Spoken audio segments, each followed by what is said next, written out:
నమస్తే, welcome to special discussion. LRS దరఖాస్తులపై తెలంగాణ ప్రభుత్వం ఒక కీలక నిర్ణయం తీసుకోవడం జరిగింది. 2024 దరఖాస్తులకు సంబంధించిన లేఅవుట్లని క్రమబద్ధీకరించాలని, దానికి మార్చి 31ని చివరి తేదీగా కూడా నిర్ణయించడం జరిగింది. ఈ విధంగా ప్రకటన జారీ చేయడం కూడా జరిగింది. అయితే దీనికి సంబంధించిన పూర్తి వివరాలను తెలుసుకుందాం. ఈరోజు స్టూడియోలో మనతో ఉన్నారు Telangana realtors association president Naragoni Praveen Kumar గారు. ముందుగా వారిని ఆహ్వానిద్దాం. సార్ నమస్తే. నమస్తే అండి. సార్, ఇప్పుడు ఎల్ఆర్ఎస్ అనేది ఎందుకు, దాని ప్రాధాన్యత ఏంటి? ఎల్ఆర్ఎస్ అంటే లేఅవుట్ రెగ్యులరేషన్ స్కీమ్ అండి. 2006లో కాంగ్రెస్ ప్రభుత్వమే ఎల్ఆర్ఎస్ స్కీమ్ తీసుకొచ్చింది. ఇది ఒక ఆదాయ మార్గంగా ఎంచుకున్నది ప్రభుత్వం. అట్లా ఏం చేశారంటే ఈ గ్రామ పంచాయతీ లేఅవుట్లు ఏవైతే ఉన్నాయో అవన్నీ ఇల్లీగల్ అని, ఆ ప్లాట్లన్నీ ఇల్లీగల్ అని, వాటికి ఎల్ఆర్ఎస్ కడితే లీగల్ అవుతాయని చెప్పి ఒక గ్లోబల్ ప్రచారం చేసి అప్పటి గవర్నమెంటు ఎల్ఆర్ఎస్ దరఖాస్తులు తీసుకోవటం మొదలుపెట్టింది. ఈ ఎల్ఆర్ఎస్ని గత బీఆర్ఎస్ ప్రభుత్వం కూడా తెలంగాణ వచ్చిన తర్వాత కొనసాగించటమే కాకుండా ఒక కటాఫ్ డేట్ పెట్టి ఆ డేట్లోగా మీరు చెల్లించాల్సిందే, ఎల్ఆర్ఎస్ ఉంటేనే రిజిస్ట్రేషన్ చేస్తామని చెప్పి అప్పటి ప్రభుత్వం అసలు రిజిస్ట్రేషన్సే బంద్ చేసింది. అప్పుడు రాష్ట్ర వ్యాప్తంగా ఉన్నటువంటి తెలంగాణ రియల్టర్స్ అసోసియేషన్ అన్ని జిల్లాల్లో మేము ఉద్యమం మొదలుపెట్టాం. సబ్ రిజిస్ట్రార్ ఆఫీసుల ముందు నిరసన తెలియజేశాం, ర్యాలీలు తీసాం, సచివాలయాన్ని ముట్టడి చేసాం, స్టాంప్స్ అండ్ రిజిస్ట్రేషన్ ఐజీ ఆఫీస్ని ముట్టడించాం, అట్లాగే హెచ్ఎండి ఆఫీస్ని కూడా ముట్టడించడం జరిగింది. ఇందిరా పార్క్ కాడ ఓ 10,000 మంది రియాల్టర్లతోటి మేము ఒక ధర్నా కార్యక్రమం కూడా చేయటం జరిగింది. దాంతో ఆ ప్రభుత్వం ఏం చేసిందంటే ఎల్ఆర్ఎస్ లేకున్నా కూడా రిజిస్ట్రేషన్స్ మొదలు పెట్టడం వల్ల అందరికీ ఉపశమనం జరిగింది. ఈ ఎల్ఆర్ఎస్ అనేది ప్రజలకు ఉపయోగం లేనటువంటిది. ప్రజలకు ఇది ఒక గుదిబండ, ఆర్థికంగా గుదిబండ. లక్షలాది రూపాయలు ఎల్ఆర్ఎస్ పేరున ప్రభుత్వము వసూలు చేస్తుంది. ఫర్ ఎగ్జాంపుల్ నేనున్నాను, నాకు ఒక ప్లాట్ ఉంది. ఆ ప్లాట్కి ఇప్పుడు నేను ఎల్ఆర్ఎస్ కట్టాలంటే 3 లక్షల రూపాయలు కావాలి. ఇప్పటికిప్పుడు నేను మార్చి 31 లోపు 3 లక్షల రూపాయలు ఎక్కడి నుంచి తేవాలి? ఇప్పుడు మాకు బిజినెసే లేదు. ఇప్పుడు నేను అప్పన్న చేయాలి, లేదా ఉన్న ప్లాట్ అన్న అమ్ముకోవాలి. ఇది ఎంతవరకు సమంజసం? ఎల్ఆర్ఎస్ అనేది నిరంతర ప్రక్రియ. నేను ఇల్లు కట్టుకోవడానికి పోయినప్పుడు, ఇంటి పర్మిషన్కు దరఖాస్తు చేసుకున్నప్పుడు పర్మిషన్ ఛార్జెస్తో పాటుగా ఎల్ఆర్ఎస్ ఛార్జెస్ తీసుకొని ఇంటి నిర్మాణానికి అనుమతులు ఇస్తున్నారు, మున్సిపాలిటీల్లో కానీ గ్రామ పంచాయతీల్లో కానీ.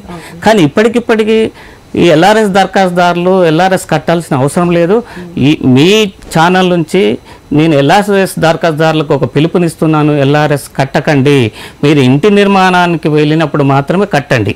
అయితే ఈ గ్రామ పంచాయతీ లేఅవుట్లు చేసినటువంటి కొంతమంది రియల్ ఎస్టేట్ వ్యాపారులు ఉన్నారు. అందులో 10% రిజిస్ట్రేషన్ అయ్యి ఇంకా 90% రిజిస్ట్రేషన్ కానటువంటి ప్లాట్లు ఉన్నాయి. వాళ్ళని ఏం చేసిందంటే గత ప్రభుత్వము, మీరు ఎల్ఆర్ఎస్కు దరఖాస్తు చేసుకోండి, లేఅవుట్ రెగ్యులరేషన్స్ కోసము ఓ 10,000 చెల్లించండి, మీకు ఆ లేఅవుట్కు ఎల్ఆర్ఎస్ ఇస్తాము, అప్పుడు మీ ప్లాట్లు రిజిస్ట్రేషన్ అవుతాయని చెప్పి ఒక్కసారి కూడా రిజిస్ట్రేషన్ కానటువంటి ప్లాట్లను రిజిస్ట్రేషన్ చేయకుండా ఆపటం జరిగిందని. దానివల్ల లక్షలాది మంది కొనుగోలుదారులు వ్యాపారస్తులకు డబ్బు చెల్లించి రిజిస్ట్రేషన్ కాక ఇప్పటి వరకు ఇంకా ఆందోళన చెందుతూనే ఉన్నారు. అట్లాంటి వాళ్లకు ఇది ఉపయోగపడుతుంది. గ్రామ పంచాయతీ లేఅవుట్లోని రెగ్యులరైజ్ చేయటం కోసం మీరు వాళ్ళ దగ్గర ఎల్ఆర్ఎస్ డబ్బులు తీసుకోండి, ఎల్ఆర్ఎస్ ప్రొసీడింగ్స్ ఇచ్చిన తర్వాత వాళ్ళకు రిజిస్ట్రేషన్కు అనుమతులు ఇవ్వాలని చెప్పి మేము తెలంగాణ రియల్టర్స్ అసోసియేషన్ తరఫున కోరుతున్నామండి. ఓకే, అయితే ఇప్పుడు మొన్న జరిగిన తెలంగాణ ఎలక్షన్స్ ప్రచారం టైంలో కాంగ్రెస్ ప్రభుత్వం చెప్పింది మేము అధికారంలోకి వస్తే ఎల్ఆర్ఎస్ని రద్దు చేస్తామని.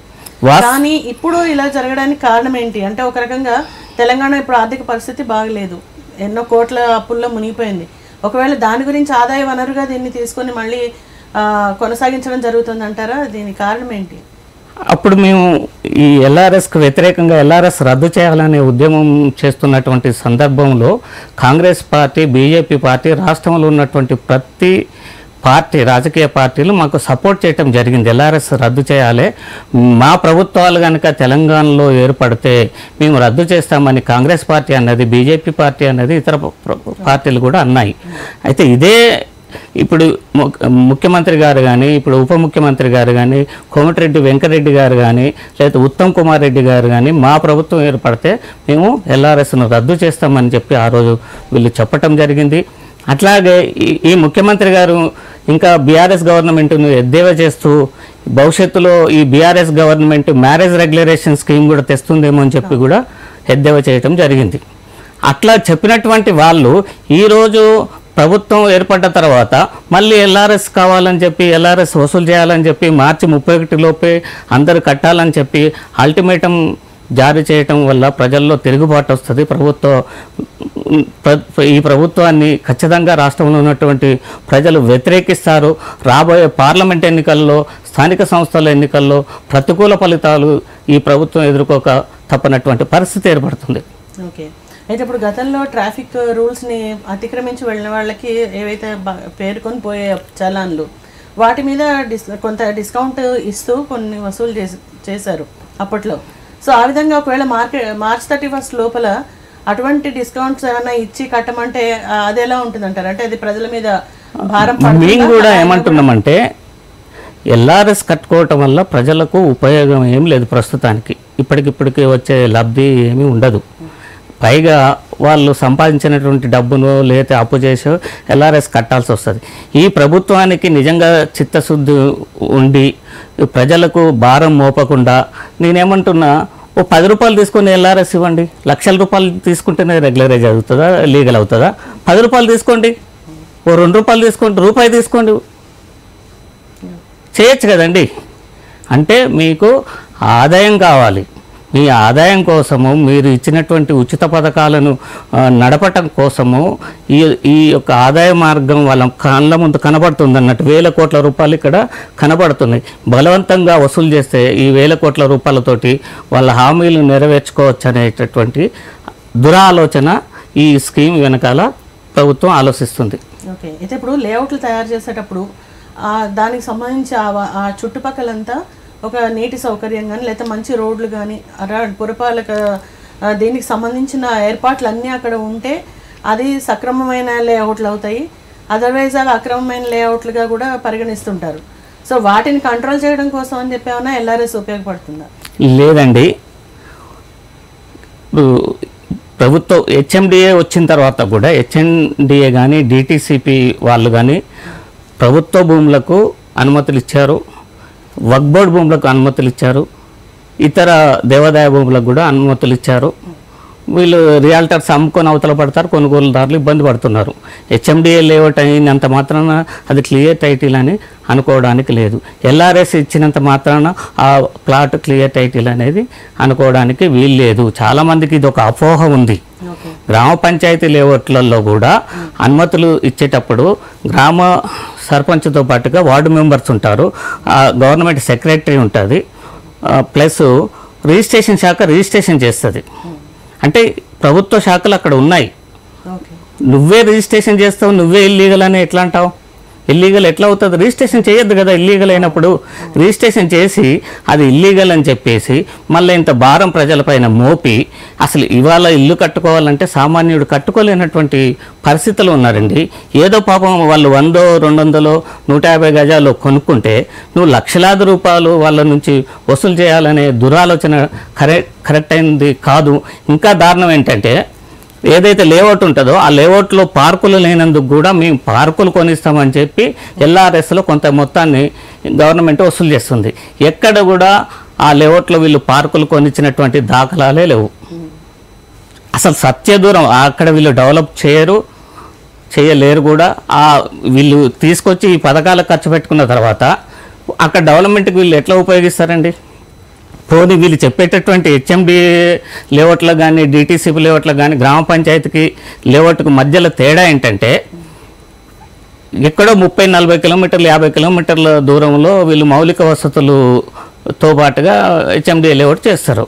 గ్రామ పంచాయతీ లేఅవుట్లో ఏంటంటే ఈ డెవలప్మెంట్స్ ఉండవు. అందులో డాంబర్ రోడ్లు కానీ డ్రైనేజ్ కానీ ఎలక్ట్రిసిటీ పోల్స్ కానీ కాకుండా గ్రామ పంచాయతీ లేఅవుట్లో 5,000 గజం దొరికితే హెచ్ఎండిఏ లేఅవుట్లో 10,000 గజం ఉంటుంది. పోనీ ఆ డెవలప్మెంట్స్ ఆడ ఇళ్ల నిర్మాణాలు వచ్చేటప్పటికి ఉంటాయా అంటే ఉండవు. దానివల్ల ఉపయోగం లేదు, ప్రజల మీద భారం తప్ప. నేనేమంటున్నానంటే హైదరాబాద్ నగరం కూడా గ్రామ పంచాయతీ లేఅవుట్ల మీద నిర్మాణమైంది. ఇల్లీగల్ అవుతుందా? అసలు ఈ ప్రభుత్వ విధానం తప్పు. అదొక ఇల్లీగల్ లేఅవుట్స్ అని చెప్పి, ఇల్లీగల్ ప్లాట్స్ అని చెప్పి గ్లోబల్ ప్రచారం చేసుకొని డబ్బులు వసూలు చేస్తున్నారు ప్రభుత్వాలు. ఓకే, అయితే ఇప్పుడు ఈ ఎల్ఆర్ఎస్ ఛార్జెస్ అనేవి అర్బన్కి వేరే, రూరల్కి వేరే ఉండే అవకాశం ఉందా? ఎక్కడైనా మార్కెట్ వాల్యూ మీద, ఫర్ ఎగ్జాంపుల్ ఒక ₹1,00,00,000 మార్కెట్ వాల్యూ ఉందనుకోండి, ఒక ప్లాట్కు 14% చెల్లించాలి, అంటే 14 లక్షల రూపాయలు కట్టాలి. అది ఎక్కడ అన్ని చోట్ల ఒకటే రూల్. అంటే ఇన్ని గజాల స్థలానికి గజానికి ఇంత అయిన మొత్తం టోటల్ వాల్యూ మీద, గవర్నమెంట్ మార్కెట్ వాల్యూ మీద 14% చెల్లించాలి. అది గ్రామ పంచాయతీలో కావచ్చు, మున్సిపాలిటీల్లో కావచ్చు, జిహెచ్ఎంసీలో కావచ్చు. అయితే ఇప్పుడు మార్చి 31 అనేది కట్ ఆఫ్ పీరియడ్గా పెట్టడానికి దాని వెనుక ఉన్న కారణం ఏంటి? అంటే ఇది 2024 సేకరించిన దరఖాస్తులు, అప్పటికి ఇప్పటికీ ల్యాండ్ వాల్యూలో కూడా తేడాలు వచ్చేస్తాయి. కానీ వాళ్ళు ఏమంటున్నారంటే అప్పటి విలువ ఎలా ఉందో దాన్ని బట్టి తీసుకుంటామని. సో దీన్ని ఎలా చూడొచ్చు? మేమేమంటున్నామంటే యాక్చువల్గా ప్రతిసారి గవర్నమెంట్ ఆదాయం కోసం మార్కెట్ విలువను పెంచుకుంటూ పోతుంది.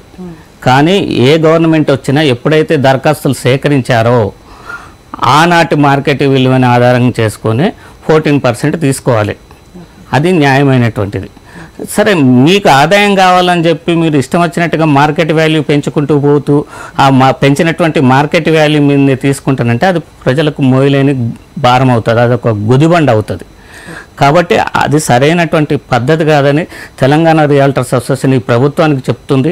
ఈ ప్రభుత్వంలో ఉన్నటువంటి మంత్రులు కూడా ఇంతకుముందు మేము రద్దు చేస్తామని చెప్పారు. ఆ మాట నిలబెట్టుకోండి, అప్పుడు మాత్రమే మిమ్మల్ని, మీ ప్రభుత్వాన్ని ప్రజలు నమ్ముతారు. 25 లక్షల మంది ఉన్నారండి, ఒక్కరు కాదు, 2 కాదు, 25 లక్షల మంది వెనకాల కుటుంబానికి 4 వేసుకున్నా కూడా 1 కోటి మంది ఉంటారు. ఈ 1 కోటి మంది రేపు జరగబోయే ఎన్నికల్లో వ్యతిరేకంగా ఓటేసే అవకాశం ఉంది. మీరు రద్దు చేయండి, మీకు అనుకూలంగా ఓటేస్తారు. ఇప్పుడు 40 లక్షలకి పైగా ఉన్నాయి దరఖాస్తులు, 25,40,000 ఉంటాయండి. ఇంకా దరఖాస్తు చేసుకునే వాళ్ళు ఉన్నారండి, ఇందులో వాళ్ళకు అవకాశం కల్పించాలి మరొకసారి దరఖాస్తు చేసుకోవడానికి. లేదంటే అసలు దరఖాస్తులు అవసరమే లేదండి. ఇంటి పర్మిషన్కి పోయినప్పుడు కట్టుకుంటారు, ఇప్పటికిప్పుడు కట్టుకోవాల్సిన అవసరమే ఉంది. ఇప్పుడు ఆ ప్లాట్లను ఎవరైనా ఎత్తుకపోతున్నారా? లేకపోతే అదేమైనా గవర్నమెంట్ భూమి అవుతుందా వాళ్ళు ఎల్ఆర్ఎస్ కట్టకపోతే? ఏం అవసరం చెప్పండి. అంటే ఇప్పుడు కబ్జాలకైతే తావలేదంటారు. కబ్జాలకి ఇప్పుడు కబ్జా అనేది ఎప్పుడు జరుగుతుందండి? కబ్జా అనేది ఇరువురి మధ్య ఏదైనా పంచాయతీ ఉన్నప్పుడు మాత్రం కబ్జా జరుగుతుంది. ప్రభుత్వ భూములు కబ్జా జరుగుతాయి, దేవాదాయ భూములు కబ్జా జరుగుతాయి, చెరువు చిక్కం భూములు కబ్జా జరుగుతాయి, వక్ఫ్ బోర్డు భూములు కబ్జా జరుగుతాయి, సర్పాకాస్ భూములని హైదరాబాద్ ఉంటాయి నిజాంకు సంబంధించినవి, అవి కబ్జా చేయగలుగుతారు. కానీ ఒక ప్రైవేట్ భూమిని ఎట్లా కబ్జా చేస్తారు? ఎట్లా రిజిస్ట్రేషన్ అవుతుంది? ఎవరు చేయాలి రిజిస్ట్రేషన్? రిజిస్ట్రేషన్ అయి ఉంటాయి కదా. ఇప్పుడు ఈ ప్లాట్లన్నీ రిజిస్ట్రేషన్ అయినాయి. ఈ 25,40,000 మంది సుమారు ఉంటారు, వాళ్ళ ప్లాట్లు వాళ్ళ పేరు మీద రిజిస్ట్రేషన్ అయి ఉన్నది. మిగతా 90% వాళ్ళ మాట ఏంటంటే? ఏ 90%? మీరు ఇందాక చెప్పారు ఒక 10% వరకు అయ్యాయి. 10% అనేది ఇందాక మనం మాట్లాడాము, అంటే 10,000 లెక్కన అప్పట్లో కలెక్ట్ చేశారు. అదే గ్రామ పంచాయతీ లేఅవుట్లలో కొన్ని ప్లాట్లు రిజిస్ట్రేషన్ కాకుండా ఆగిపోయినాయండి. అవి లక్షలలో ఉంటాయి. లక్షలలో ఉన్నటువంటి కొనుగోలుదారులు కొనగడానికి రియాల్టర్లకు డబ్బులు చెల్లించి ఉన్నారు. ఆ సందర్భంగా ఏమైందంటే గత గవర్నమెంట్ వాటిని రిజిస్ట్రేషన్ చేయకుండా ఆపిందన్నట్టు. ఆపి ఆ యొక్క లేఅవుట్ చేసినటువంటి రియల్ ఎస్టేట్ వ్యాపారులకు ఏం చెప్పిందంటే, మీరు ఎల్ఆర్ఎస్ కోసం 10,000 కట్టి మీ లేఅవుట్ రెగ్యులరైజేషన్ కోసం దరఖాస్తు చేసుకోండి హెచ్ఎండిఏకు. మేము మీ యొక్క అప్లికేషన్ని పరిష్కరించి మేము కొంత అమౌంట్ తీసుకొని మీకు రెగ్యులరైజేషన్ చేస్తాము, అప్పుడు మాత్రమే రిజిస్ట్రేషన్ చేస్తామని చెప్పడం జరిగింది. మేమేమనుకున్నామంటే నిన్న ప్రభుత్వ ప్రకటన వచ్చిన సందర్భంగా ఓహో గ్రామ పంచాయతీ లేఅవుట్లకు అనుమతిస్తున్నారు, వీళ్ళు రిజిస్ట్రేషన్ చేస్తారేమో, ఆ ఎల్ఆర్ఎస్ తీసుకొని లక్షలాది కొనుగోలుదారులకు ఇది ఒక ఉపశమనంగా ఉంటుంది, రియాల్టర్లకు కూడా ఆర్థికంగా చితికిపోయి ఉన్నారు రిజిస్ట్రేషన్లు కాక, వాళ్ళకు కూడా ఇప్పుడు ఉపయోగకరంగా ఉంటుందని మేము భావించాం.